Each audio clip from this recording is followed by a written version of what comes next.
ശ്രീധരന്റെ കാര്യം ഗവൺമെന്റ് പറയുന്നില്ല. അല്ലല്ല, കേന്ദ്ര ഗവൺമെന്റ് അനുവാദം തരുന്നതിന് പോലുമില്ല. കേന്ദ്ര ഗവൺമെന്റ് പറഞ്ഞിട്ടാണ് ചെയ്തത്.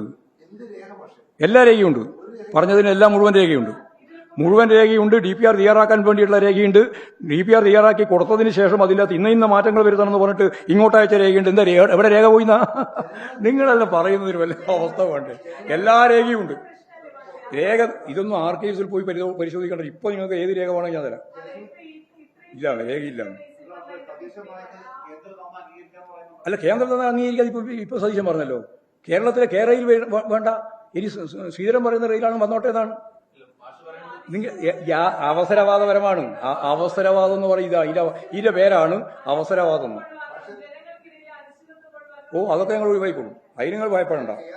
ജനങ്ങൾക്കുണ്ടാകുന്ന ഏത് തരത്തിലുള്ള വിഷമവും പ്രയാസവും പരിഹരിച്ചുകൊണ്ടല്ലേ കേരളത്തിലെ ഗവൺമെന്റ് മുന്നോട്ടേക്ക് പോകാൻ ആഗ്രഹിക്കുന്നത്.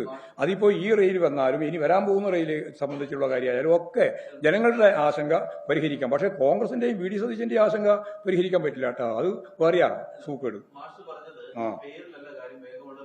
വേഗം വന്നോട്ടെ. പിന്നെ സംശയം എന്താ ഉള്ളത്? അതങ്ങിയിരിക്കും. ഞങ്ങൾക്കതിലും തർക്കമില്ല. ഇന്നത് ഞങ്ങൾക്ക് ബന്ധം പിടിക്കേണ്ട കാര്യമില്ല. വേഗം ഒരു 3 മണിക്കൂർ 54 മിനിറ്റാണ് കഴിഞ്ഞ പ്രാവശ്യം നമ്മൾ പറഞ്ഞത്. ഒരു 4 മണിക്കൂർ മുമ്പായിട്ട് തിരുവനന്തപുരം നിന്ന് കാസർഗോഡ് എത്താൻ കേട്ടോ. അതിന് വേണ്ടിയിട്ടുള്ള ഒരു സംവിധാനം വന്നാൽ മതി. അത് ആരാ കൊണ്ടുവരുന്നത്, ആര് കൊണ്ടുവരുന്നത് നമുക്ക് തരില്ല.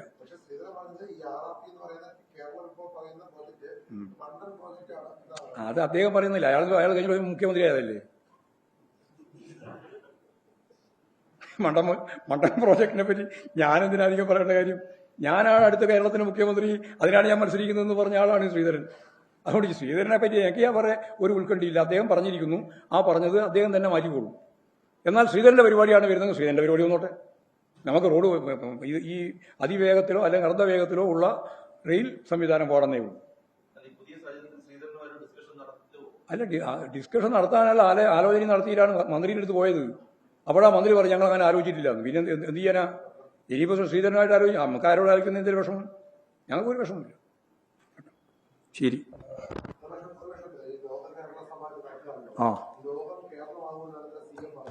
ആര്?